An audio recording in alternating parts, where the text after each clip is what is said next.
Okay, so Lisa and I are going to be debating the legalization of drugs, and I am against, and Lisa is for. So I'm going to open, Lisa, by saying that there's going to be a lot of increased health risks and public safety concerns, um, according to People magazine. There's going to be higher rates of addiction, overdoses, and health issues. Um, the legalization is going to boost like drug uses of all drugs. And the cannabis legalization is proof of that. So that's my Okay. first point. All right. So I'm going to jump in right away and kind of contradict what you said and what people said, um, because there's been proven facts where by decriminalizing drugs, that it has brought down a rate of uh, overdoses, diseases, murder rates, um, and for one kind of theory to back that up would be in Portugal, where they legalized the most drugs. And in 2001, they became the first European country to establish all criminal penalties for personal drug possession under Law 32,000. In addition, drug users were to be provided with therapy rather than prison sentences, which could be, keeps a lot of people out of the prison systems. Yes, it's going to put more people into therapies, but there already is lots of people in therapy, right? Research commissioned by the Cato Institute and led by Glenn Greenwald found that in 5 years after the start of decriminalization, illegal drug use by teenagers had declined, the rate of HIV infections among drug users had dropped, and deaths related to heroin and similar drugs had been cut by more than half. Peter Reuter, a professor of criminology and public policy at the University of Maryland, College Park, suggested that the heroin usage rates and related deaths that did happen may have been due to the uh, cyclical nature of epidemics. In 2009, he stated that decriminalization in Portugal has met its central goal. Drug use did not rise. So it kind of contradicts what you're saying, right? Because it's showing that proven facts by having it decriminalized, um, there's so many benefactors. Okay, well, if we were to use the legalization of cannabis as an example, edibles use in adolescents rose 43% after legalization. The overall youth usage was up by 26%, and the actual this is according to New York Times. In the United States, poisoning in children rose from 930 cases in 2009 to 22,000 cases in 2024, and 620 of these cases being severe. And this was due to the edibles appearing like a candy and the actual lack of care by the users themselves. Yeah. Okay. But you're discussing a drug that's already been legalized, right? So in that case, um, maybe there's more measures that they could take or try to take to keep it out of the hands of children, because there is a lot of benefactors for people that do use this as a use of a natural remedy as opposed to putting synthetic products into your body for the same purposes, right? For depression, for anxiety. There's so many more downfalls from taking, there's more deaths from synthetic um, overdoses, from pills, from pharmaceuticals, than there is um, from ingesting marijuana. there should be more, absolutely. I think that there should be more education, stricter penalties, yes, for the misuse and for children getting into them, for parents being maybe neglectful on how they're putting it away in their home. It needs to be locked up and treated like any other kind of highly effective medications, right? We're not going to just leave morphine in a pill bottle sitting on the counter where our children can get it. So I think for those factors, education, yes, definitely. But it is a benefactor for a lot of things. Also for sleep aid. It helps for people for sleep that have sleep deprivation. That is so much less harmful on your body and less repercussions than something you would take and ingest from a pharmacy.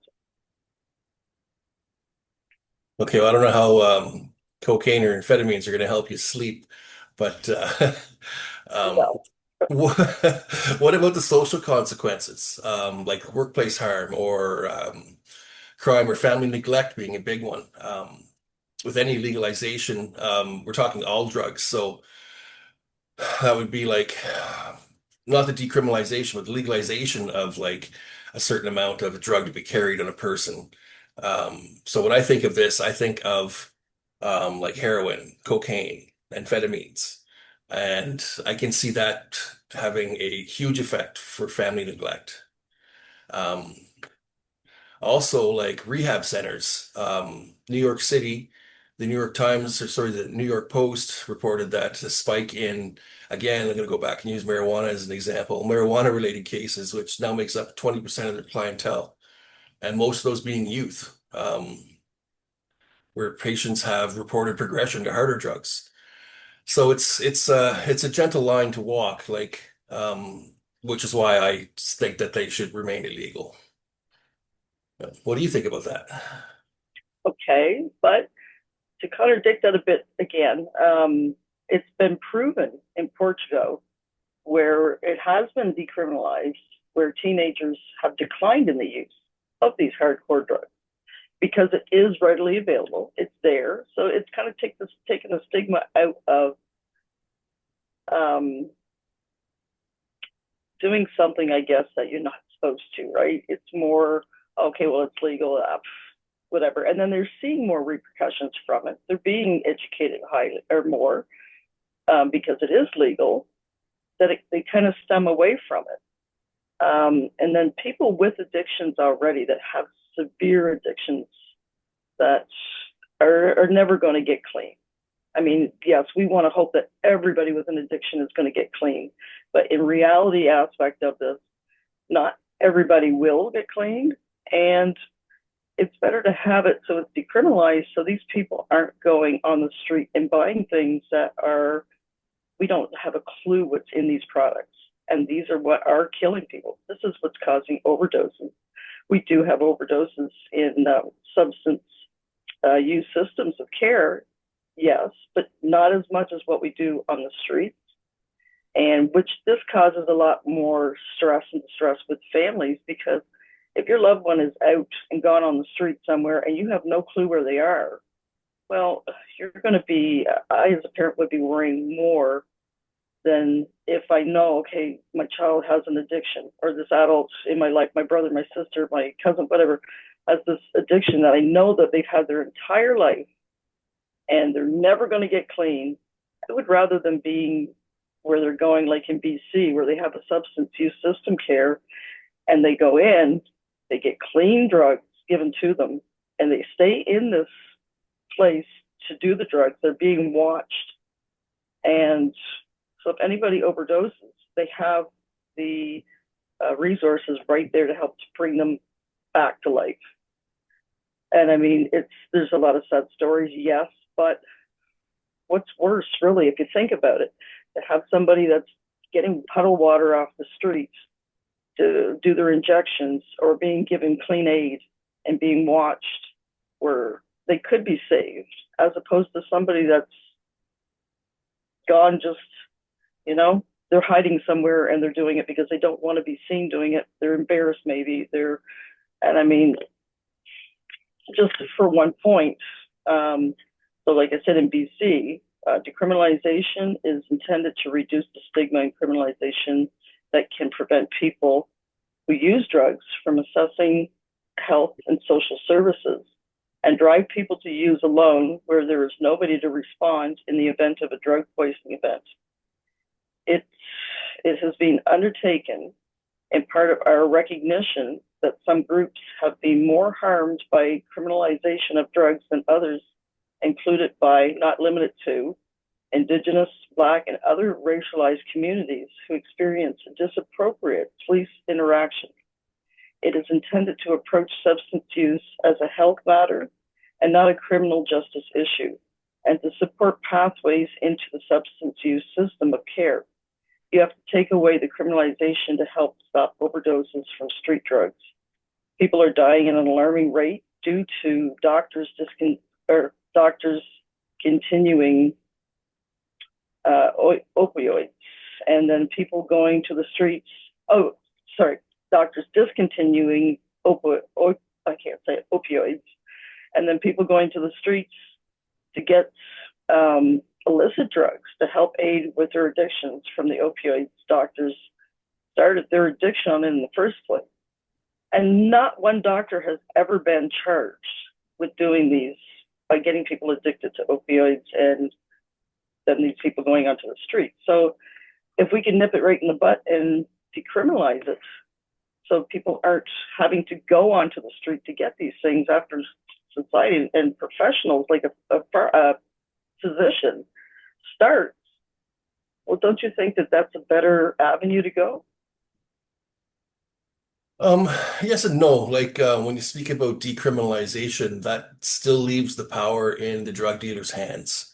That just means that you can have a certain amount on you without being legally prosecuted. To fully legalize it makes basically the government the drug dealers. Like yeah, as you see with marijuana and all these pot shops that have popped up all over the place. It's almost like smallpox in Canada. Um, when you spoke about BC,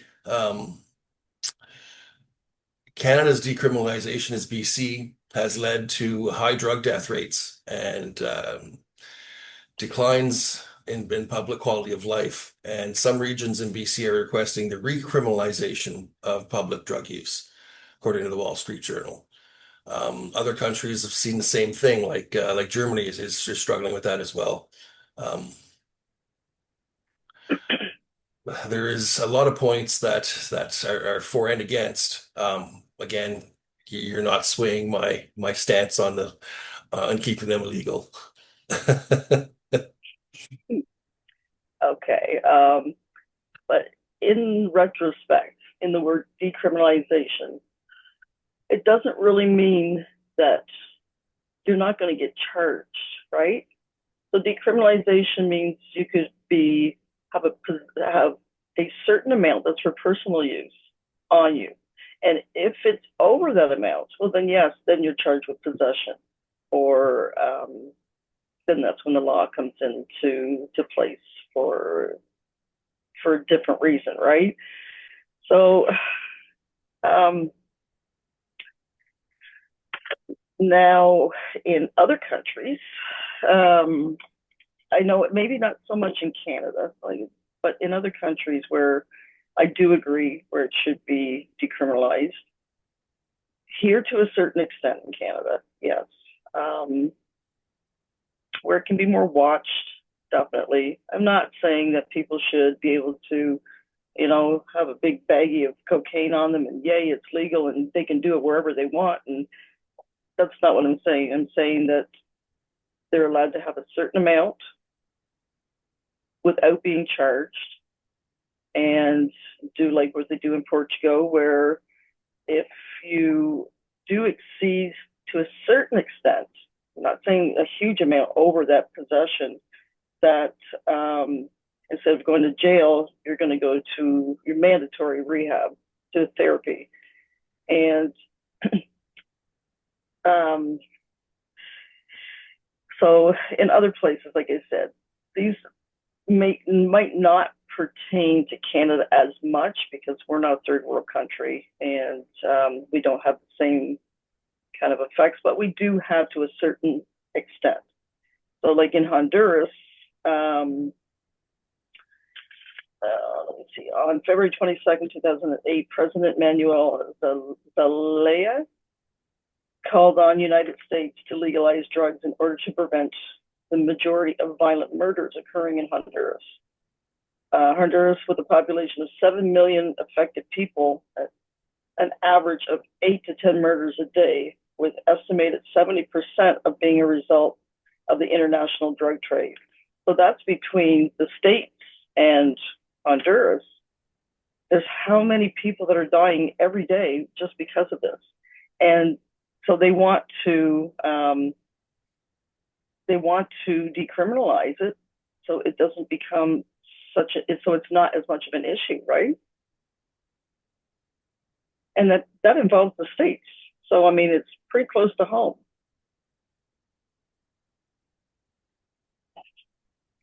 Yeah, with that comes a perception shift as well, though. Like the legal status can signal social acceptability, raising like the experimentation rates, especially among youth, which is, if we're going to normalize it, you're going to see all those factors increase.